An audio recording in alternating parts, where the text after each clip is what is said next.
ఎందరో రాజులు వస్తారు, కానీ కామెడీ రాజు ఒక్కళ్ళే. నేను చాలామంది చాలా చోట్ల చాలా వేదికల మీద మాట్లాడతా. పల్లకి మోసిన ప్రతి వాడు బ్రహ్మానందం గాడు అనుకుంటారు. అలాగా బ్రహ్మానందం గారు ఈజ్ బ్రహ్మానందం గారు. అంతే అంటే ఆ బ్రహ్మ బొమ్మ తయారు చేసినప్పుడు మేమందరం కదిలి ఉంటాం, ఆయన కదలలేదు, అలాగే ఉన్నారని. ఆయన గురువు గారు చాలా ఒక ఇంటర్వ్యూలో చెప్పారన్నమాట. సర్కస్ లైట్ అలా తిరుగుతా వచ్చి మా గురువుగారి మీద అలా ఉండిపోయింది అంతే. అది కదలదు, అది 100 ఏళ్ళు పైన అలాగే ఉంటుంది.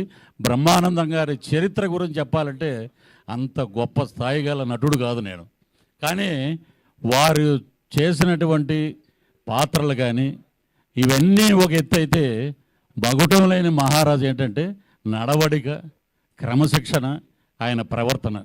మొన్న ఒక ఇంటర్వ్యూలో, కృష్ణవంశీ గారి ఇంటర్వ్యూలో ఆయన చెప్పినది ఒక మాట చూస్తే నిజంగా మనం ఎంత నేర్చుకోవాలి గురువు గారి దగ్గర.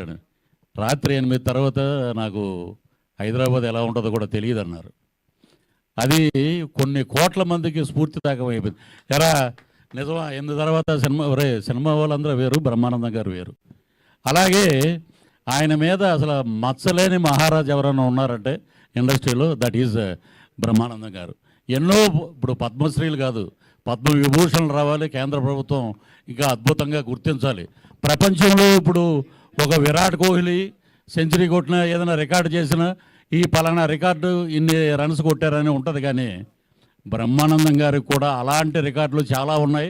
ఎప్పుడూ ఒకటే, హాస్యానికి మగుటం లేని మహారాజు. ఈ రోజున వారిని స్ఫూర్తి తీసుకుని చాలామంది నటులు కామెడీగా చాలామంది వారితో పాటు ట్రావెల్ చేసిన అదృష్టం మాకు దొరికినందుకు నిజంగా చాలా గొప్ప వరం.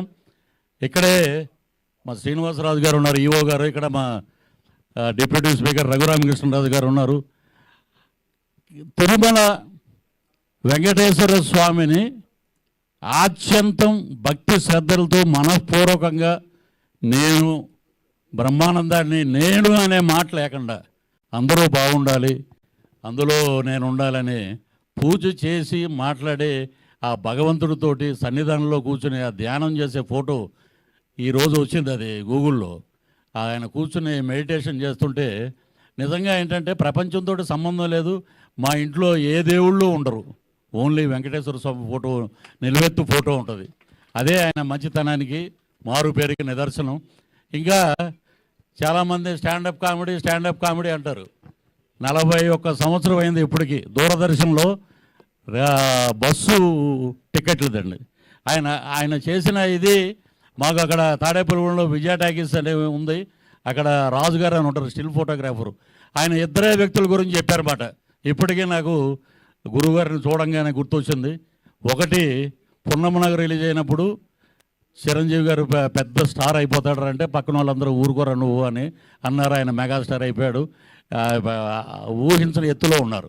అలాగే ఆ స్టాండప్ కామెడీ చూసి దూరదర్శన్లో వచ్చేటప్పుడు ఈయన చింపేస్తాడరా మొత్తం అన్నారు. మా జిల్లాలో 9 సంవత్సరాలు లెక్చరర్గా పనిచేశారు గురుగారు, కరెక్ట్.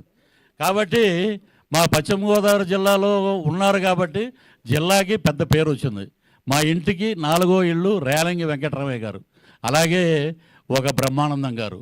అత్తిలి వెళ్తే బ్రహ్మానందం గారి పేరు అసలు మారు మోగిపోద్ది.